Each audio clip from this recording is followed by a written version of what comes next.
Adakah suatu benda yang kita tidak pasti najis atau tidak, maka benda itu suci digunakan? Misalnya guna berus cat tidak pasti, buat daripada bulu khinzir atau tidak.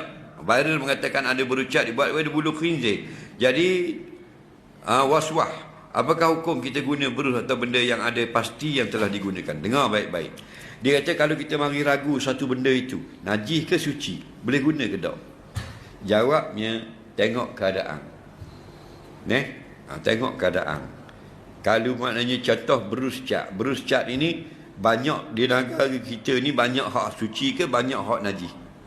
Kalau banyak hak suci, hukumnya boleh menang suci. Banyaknya berus cat dalam negara kita ialah dibuat daripada benda yang suci, dan ada sedikit juga yang dibuat benda yang najis. Contoh bulu babi. Okey, lalu kita satu hari pergi ke kedai, datang ragu. Datang ragu, dah ni suci ke tak? Tak ada tanda. Hak hari tu tahu dah dia tulis. Nampak tak bulu babi? Hak ni tak tulis. Rasa tak sedap.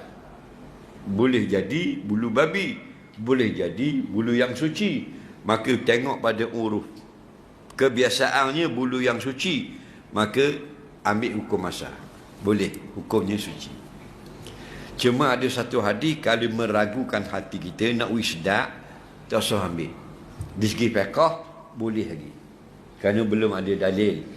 Di segi kita nak sedap hati, Nabi kata dak ma yuribuka ila ma la yuribuka. Kalau ada satu benda dah datang ragu dalam hati kamu, tak mau jadi, nak usul jadi sedap hatimu, tinggalkan benda itu, ambil benda yang lain. Okey, tapi tak boleh kita nak kata najis dengan sebenar-benar, tak boleh.